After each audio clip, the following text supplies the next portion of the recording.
Olá, boa noite. Hoje uma live de um tema que teve um aumento muito significativo na pandemia, que é a criopreservação ou congelamento de óvulos. E por que aumentou tanto essa procura durante a pandemia? Porque o tempo passou e os relacionamentos, muitas vezes com as pessoas isoladas, não aumentaram. Então isso fez com que muitas mulheres que têm a questão do relógio biológico contra o tempo procurassem esses tipos de tratamento. Então hoje eu vou falar um pouquinho sobre a criopreservação e o congelamento de óvulos, ou o congelamento de óvulos, que são sinônimos. Qual que seria então a melhor época para as mulheres fazerem esse tipo de tratamento? E antes de começar, eu vou até deixar aqui, eu gosto sempre de contar historinhas, casos clínicos que servem de ideia. E recentemente eu acompanhando o caso de uma paciente muito querida que eu já acompanho há algum tempo. A mãe dela teve um histórico de menopausa precoce por volta dos 38 anos. E ela, beirando seus 32, 34 anos, numa nova união, me procurou. Ai, Paty, aí eu congelo o óvulo? Ah, espera um pouquinho, você começou a namorar agora, de repente, quem sabe, até o ano que vem você já engravida, né? Já que você já tem o parceiro.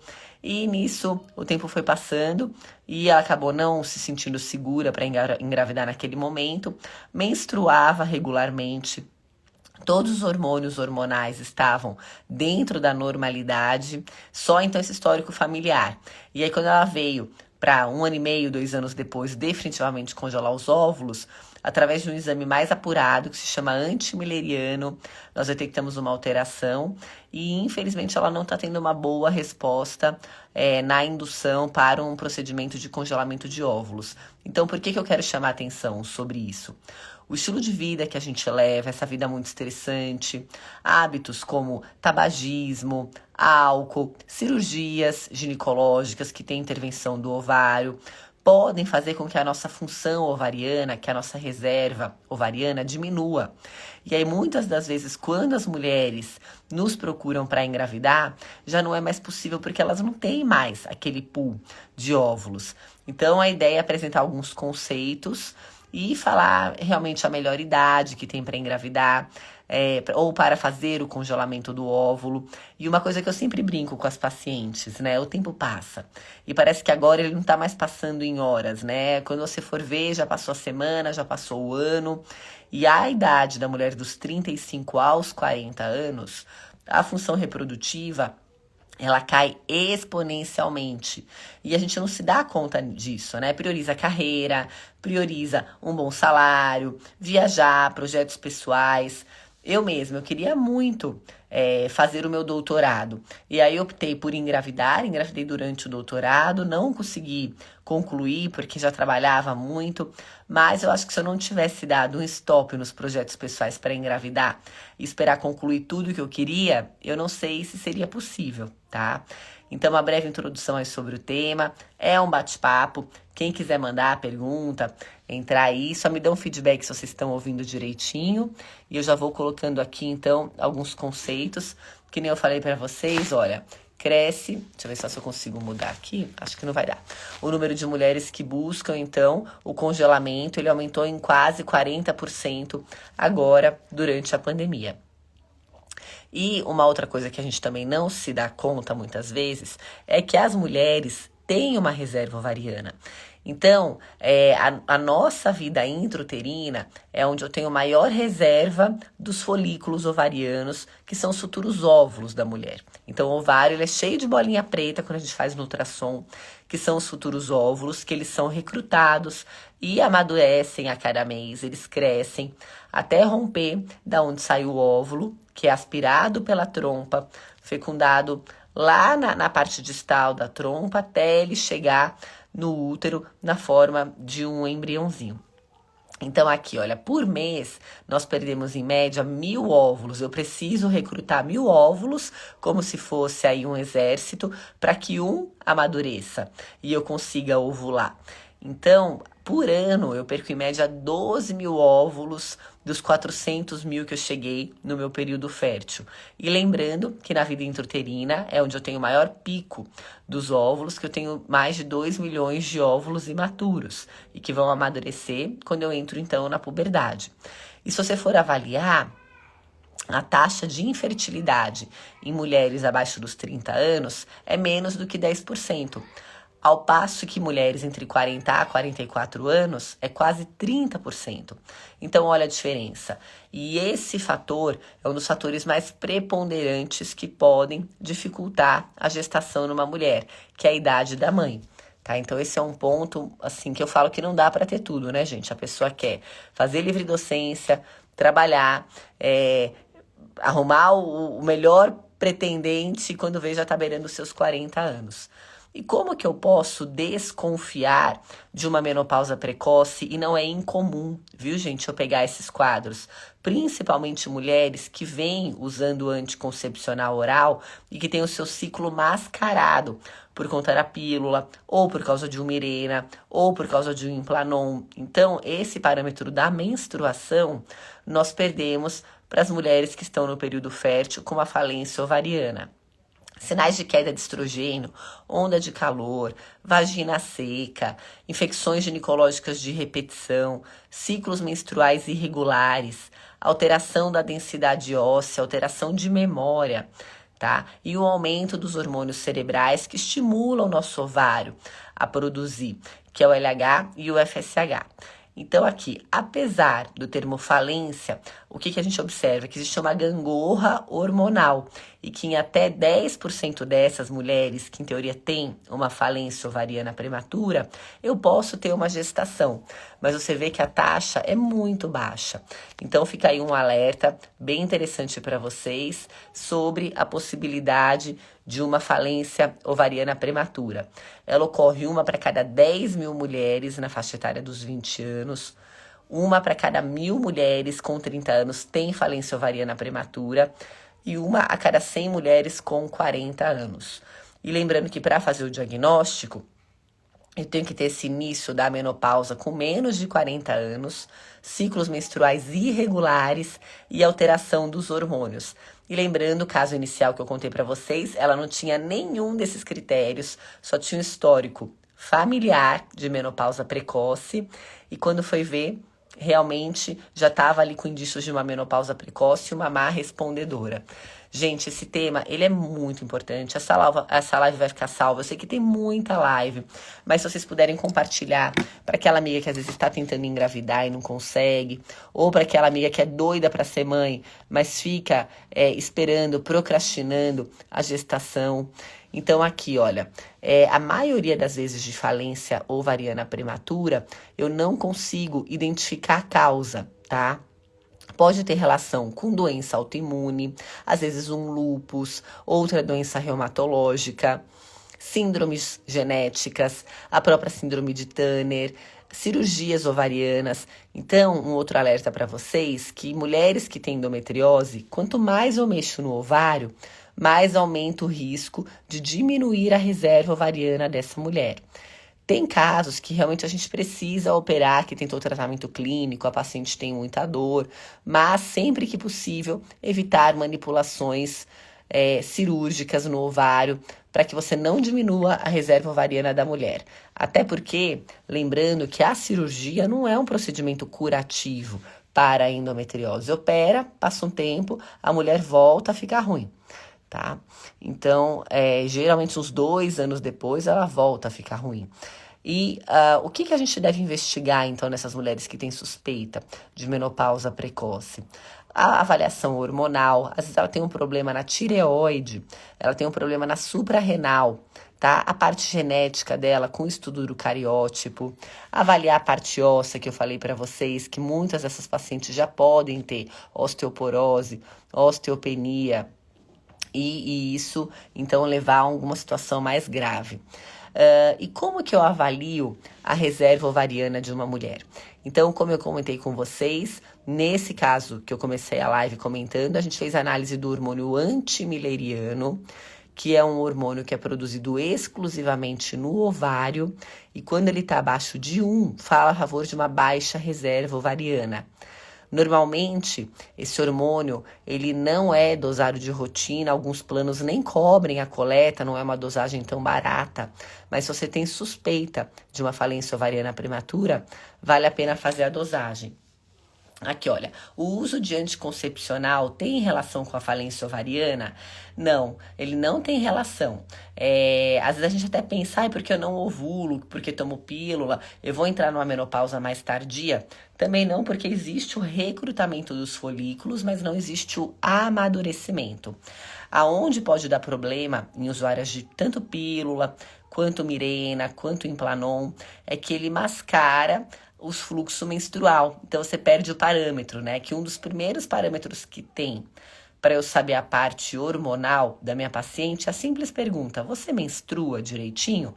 Se ela menstrua direitinho, possivelmente ela tem o eixo hormonal preservado. Mas vocês viram como foi o primeiro caso que eu contei, da paciente que não tinha sintoma algum, os hormônios FSH dentro do normal, ultrassom normal, antimileriano alterado, e já tinha aí então um risco maior dessa menopausa precoce e uma má respondedora. Então, é engraçado, né, gente? Eu brinco que a minha conta na medicina, nem sempre 1 mais 1 é igual a 2. Então, aqui, outras maneiras da gente avaliar a reserva ovariana.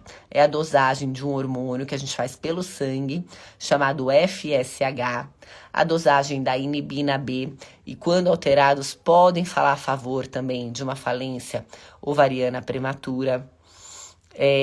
Os níveis do LH, que também é um outro hormônio produzido lá no cérebro, tá? Isso aqui eu tô passando rapidamente, até para vocês terem uma ideia, não é intenção que vocês saibam conduzir isso, mas só passar orientação para você saber o que fazer, tá? Aqui é um trabalho que ele relaciona o tabagismo à baixa reserva ovariana. E eles falam aqui, olha, quanto maior a concentração de nicotina no folículo, menor a taxa de óvulo fecundado, certo? E também diminui a taxa de nascidos vivos e de implantação. Então, mulheres, principalmente as mulheres mais velhas que pretendem engravidar, têm que abandonar esse hábito do tabagismo, porque realmente é uma coisa que pode piorar em muito o processo a taxa de sucesso desses tratamentos. E eu brinco, né? Tem um monte de coisa que a gente não consegue evitar. Por exemplo, uma pré-eclâmpsia, diabetes, a idade da mãe não tem como voltar no tempo. Mas cigarro, gente, dá para evitar. Evitar a ingestão de álcool, você pode fazer atividade física, adequar o seu percentual de gordura, modular o estresse, entrar com alguns antioxidantes. E hoje tem trabalhos falando muito sobre a coenzima Q10 para melhorar a qualidade do óvulo. O próprio DHEA, que é um hormônio produzido lá na suprarrenal, e alguns trabalhos falam da possibilidade de aumentar a taxa de sucesso na aspiração.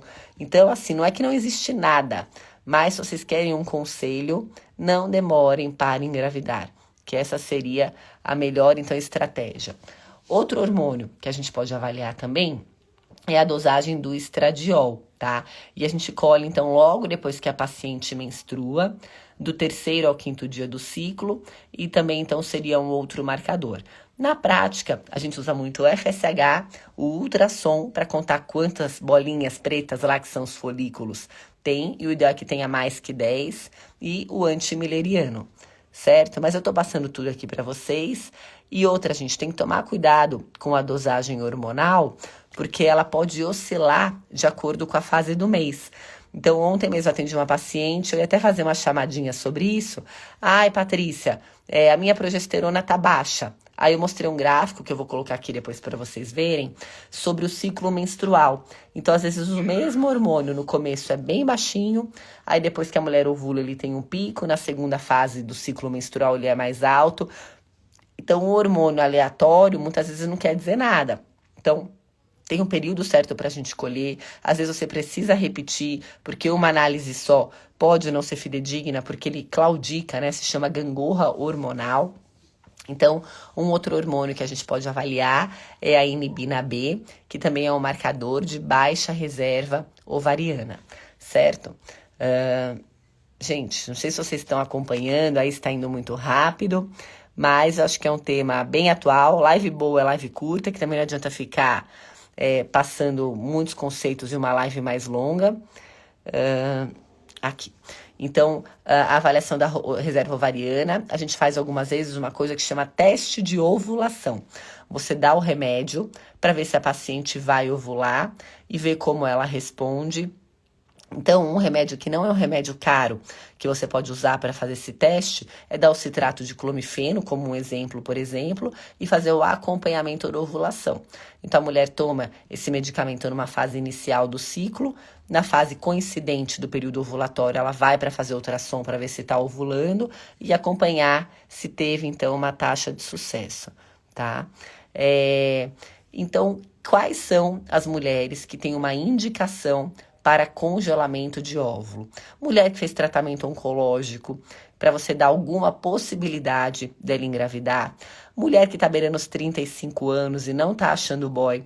Quanto antes você congelar, melhor, tá? Não deixa para congelar com 38, 40 anos. Se você tá batendo os 30 e blá e não tem um parceiro condizente, considerem essa possibilidade do congelamento. Lembrando que nem sempre óvulo congelado é sinal de berço ocupado, mas é alguma possibilidade, que nem eu falei aqui para vocês, tá? Mulheres que têm um histórico familiar de menopausa precoce podem ser então candidatas quando tem indício, não é porque teve que você também vai ter, tá? E pacientes que têm indicação então de uma fertilização in vitro. Tem algumas perguntas aqui. Qual o valor? Gente, o valor depende da clínica, depende do tipo de medicamento que você vai precisar usar. Então, normalmente, as pacientes que são mal respondedoras precisam usar mais dose de remédio e remédios mais apurados, que acabam sendo mais onerosos, certo? Então, e também vai depender se você tem que fazer uma vez só ou se tem que fazer mais de uma vez. Tem paciente que eu preciso induzir 3 ciclos e aspirar os 3 ciclos até ter uma quantidade adequada de folículo, tá? Tem alguma idade para no máximo engravidar do primeiro filho? Então, acho que se a gente for seguir essa linha de tendência aí do congelamento de óvulos, eu sempre pergunto para a paciente, quantos filhos você quer ter? Tá? E também é uma lenda urbana de que é a idade do primeiro filho que conta. Não, cada gravidez é um óvulo. Então, se você tem a primeira gravidez com 20 anos e a segunda gravidez com 40, você pode ter algum comprometimento aí nessa segunda gravidez, mesmo tendo engravidado do primeiro muito jovem. Que cada gravidez precisa de um folículo e os nossos folículos perdem a qualidade ao longo dos anos. Tanto é que vocês viram lá que a taxa de infertilidade em mulheres acima dos 40 aos 45 anos é mais do que 30%, tá? Ao passo que com 20 é 8%. Então, uma continha aí de padaria para vocês terem uma ideia. Então, os folículos, que são os futuros óvulos, para as mulheres de 20 anos, de cada 10, eu aproveito 8. Para as mulheres acima dos 40 anos, de cada 10 óvulos, eu aproveito 2. Então, não é porque teve óvulo que também vai ter boa qualidade, tá? Então, você tem que ver a quantidade e a qualidade do folículo ovariano. E uma outra dica é que nesse processo de congelamento, normalmente os folículos, os óvulos que acabam amadurecendo primeiro são os de melhor qualidade. Então, uma imagem que eu gostava muito, que o Dr. Elvio mostrava pra gente nas aulas da pós-graduação, imagina que você vai pescar, vem aquele peixe saudável, bonito, que seria o óvulo que respondeu com uma dose menor da gonadotrofina, do indutor de ovulação, que são tratamentos injetáveis, de alta dosagem, alto custo, mas às vezes pode ser a possibilidade que a mulher tem de engravidar.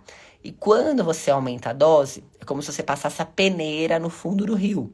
Aí vem bota, vem lata. Então, não necessariamente porque respondeu com uma dose maior de gonadotrofina, quer dizer que esse folículo vai ter melhor qualidade, tá?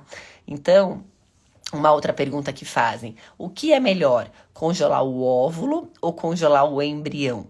O que é o embrião? É quando você pega a sementinha da mulher e fecunda com o espermatozoide do marido, certo? A taxa de sucesso quando você congela o embrião, ela acaba sendo maior. Mas isso, vale a pena a gente parar um pouquinho, que do ponto de vista legal, esse embrião ele funciona como propriedade. É um bem comum que você tem com aquele parceiro. E se por algum motivo um dos dois venha a falhar, se não tiver bem documentado o destino desse embrião, ou existe uma separação, você pode não utilizar. Então, já aconteceu casos da gente em hospital oncológico, paciente com câncer, a única chance que ela tinha era congelar ali o que sobrou.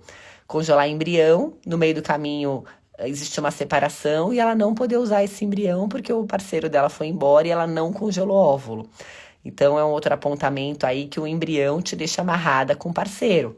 O óvulo é seu e você pode usar com doador.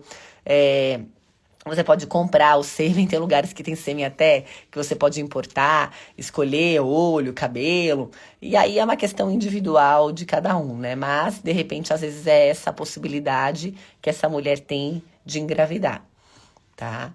No Brasil, essa questão de doação, na questão legal mesmo, seria um doador desconhecido, um doador anônimo, tá? Em algumas situações, você pode, então, é o que algumas clínicas fazem, conduzir os dois ciclos em conjunto.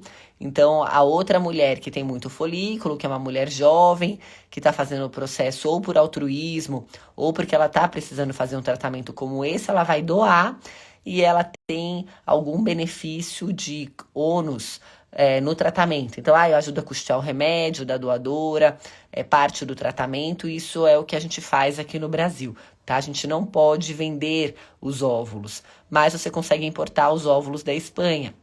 E, eventualmente, quando você tem uma mulher mais velha, que entrou na menopausa, e não produz mais folículos, você pode pegar o óvulo de uma doadora. E você pega uma doadora com as características parecidas com a sua, tom de pele, de cabelo, tá? Se é oriental, procura uma oriental. Então aí para você não ter tanto problema aí de falar aí de quem é a criança. Ela vai ter o material genético do pai. Mas você que vai gerar, você que vai passar pelo parto, você pode amamentar e criar a criança, ela só não vai ter o mesmo material genético seu.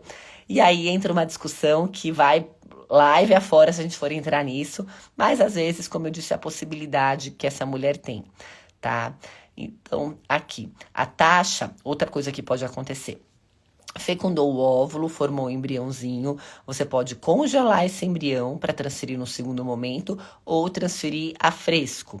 E alguns trabalhos falam que se você transferir a fresco, não congelou, a taxa de sucesso tende a ser melhor. E aí você conduz os ciclos, você tenta sincronizar os ciclos de uma forma que você equipare a data das duas pacientes para que cheguem nessa mesma fase juntas. Fecundou, 2 a 5 dias, 3 a 5 dias depois, você faz a transferência do embriãozinho, tá? Você vê quanta coisa, né?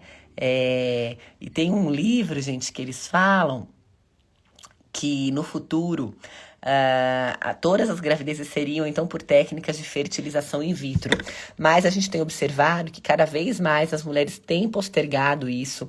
Algumas empresas, como a Microsoft, a própria Apple, têm pago o congelamento de óvulos para suas empresárias para que elas posterguem um pouco a gravidez, mas tem que tomar cuidado, tá? Então, o deadline para transferência em algumas clínicas seria 50 anos. Mas tem relato na literatura de mulheres de até 70 anos que fizeram a transferência e conseguiram engravidar, obviamente com o óvulo de uma doadora, e conseguiram realizar o sonho de ser mãe. Mas, via de regra, considerando o risco da gestação, a idade máxima de 50 anos seria, então, uma idade interessante. E para as pacientes que fizeram um tratamento de reprodução assistida e conseguiram engravidar, existe um risco maior na gravidez? Então aqui, olha, esse trabalho, que foi um trabalho publicado numa revista de peso, ele fala que não existe um risco numa doação de óvulo na gestação dessa receptora. Mas é óbvio que você vai considerar peso dessa paciente, comorbidades, idade, porque se você pega mulheres mais velhas, muito mais velhas, elas podem sim ter um aumento de risco de pré-eclâmpsia, de diabetes. Assim como tem meninas mais jovens que têm uma condição de saúde muito ruim, tem mulheres mais velhas que estão muito bem, que é o que a gente fala da dissociação da idade cronológica, que é do RG, e da idade biológica, que é a idade das nossas células, tá? Mas, no geral, não costuma ter grandes incrementos de risco essas situações. Outra situação que é muito comum questionamento: quanto tempo eu posso deixar o meu óvulo congelado? Não tem uma data. Então tem trabalhos que falam que demorou até 10 anos para usar aquele óvulo congelado e não teve um comprometimento da qualidade do óvulo. Conseguiu uma gestação depois de 10 anos de congelamento, tá? Pela lei, a partir de 2 anos, você teria que pagar no mínimo 2 anos aí para poder descartar. Então você faz a aspiração, congela e paga uma taxa de manutenção. Você pode doar esse óvulo, tá? Também existe essa possibilidade. Doar para uma outra paciente ou doar para estudo. Então isso também é uma coisa muito individual. Tanto o óvulo quanto o embrião podem ser doados. É complicado, né? Aí você tem que fazer uma gestão da área geográfica para que depois não tenha casamento de consanguíneo. Então, quanta coisa que a gente às vezes nem imagina. E essa coisa mesmo do parceiro, de um deles vir a faltar, acontece. Eu lembro que contaram um caso na pós de uma mulher que era casada com um policial, tinha embrião congelado e ele morreu no meio do tratamento. E ela não pôde usar porque isso não estava bem documentado do que seria feito do embrião com a perda de um deles, certo?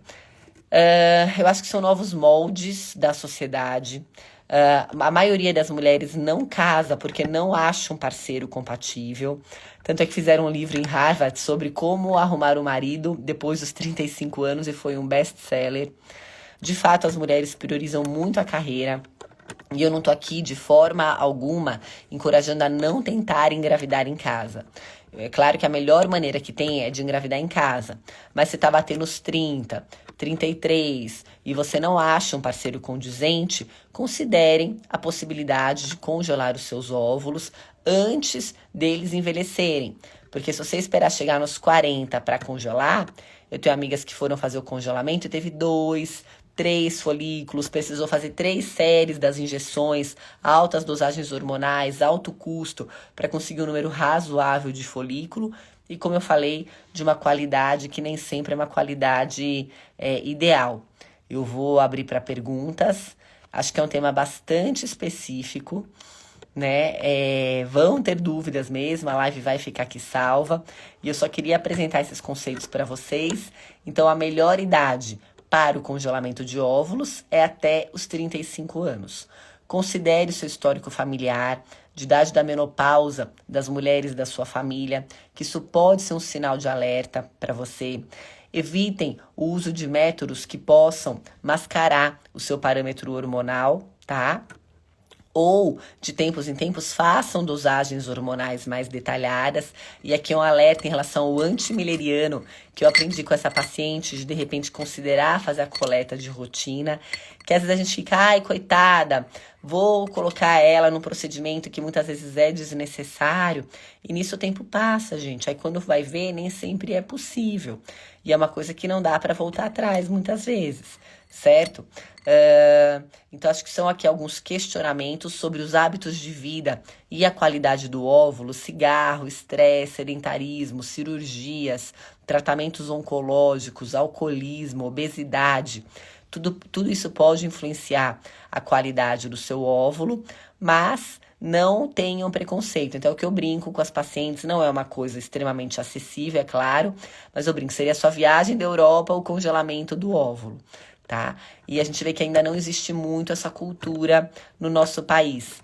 E muitas vezes as mulheres veem, o bonde passou. Esse ano mesmo eu tô com várias, com mais de 40 anos, que estão tentando engravidar e não teve taxa de sucesso. Tanto que quando elas têm, eu falo, nem comente muito com as suas amigas, porque foi um ponto fora da curva. Eu não garanto que você fazendo um tratamento vai dar certo. Vocês viram que a taxa de infertilidade de mulheres mais velhas é muito alta. Então, para fechar a live, a última lembrança: mulheres de 20 anos, de cada 2 óvulos eu aproveito 8, e mulheres de 40 anos, de cada 10 óvulos eu aproveito 2, porque tem a questão da qualidade do folículo que piora com a idade. Gente, muito obrigada. Acho que foi uma live rapidinha aí de meia hora. Se alguém tiver alguma dúvida, a gente vai abrir a caixinha de perguntas para mandar depois.